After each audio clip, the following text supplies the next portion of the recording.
பார்த்த உடனே சாப்பிடணும் போல இருக்கிற இந்த மதுரை ஸ்டைல் மட்டன் சுக்கா கிரேவி எப்படி பண்ணலான்னு பார்த்துடலாமா? ஒரு 3/4 கிலோ அளவுக்கு மட்டன் நல்லா கழுவி தண்ணி வடிய வச்சுக்கோங்க.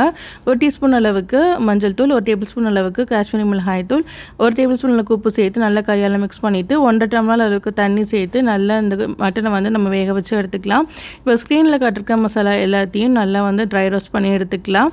இதோட அளவில் வந்து டிஸ்கிரிப்ஷனில் கொடுக்குறேன். இப்போ இந்த அளவு ட்ரை ரோஸ்ட் பண்ணதுக்கப்புறமா நம்ம இதை வந்து நல்ல ஒரு ஃபைன் பவுடர் வந்து நல்லா வந்து ஒரு கடாயில் ஒரு 4-5 டேபிள் ஸ்பூன் அளவுக்கு தேங்காய் எண்ணெய் சேர்த்துட்டு ஒரு கொத்து கருவேப்பிலை, ஒரு 10லேருந்து 15 சின்ன வெங்காயம், ஒரு 4-5 பல்லு பூண்டு தட்டி சேர்த்துக்கலாம். இதோட ஒரு டீஸ்பூன் அளவுக்கு இஞ்சி பூண்டு பேஸ்ட், ஒரு டீஸ்பூன் அளவுக்கு உப்பு சேர்த்து நல்லா வந்து இதை வதக்கிக்கலாம்.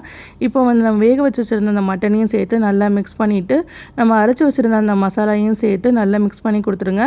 இப்போ மிக்ஸி ஜார் அலசி லேசாக வந்து தண்ணி சேர்த்துட்டு இப்படி போட்டு 10 நிமிஷம் நல்லா லோ ஃப்ளேம்லேயே எண்ணெய் பிரியிற வரைக்கும் நல்லா ட்ரை ஆகிற வரைக்கும் விட்டிங்கன்னா ஒரு சூப்பரான மரசில் மட்டன் சுக்கா ரெடி. கண்டிப்பாக ட்ரை பண்ணி பாருங்கள். பேஜை ஃபாலோ பண்ணிக்கோங்க.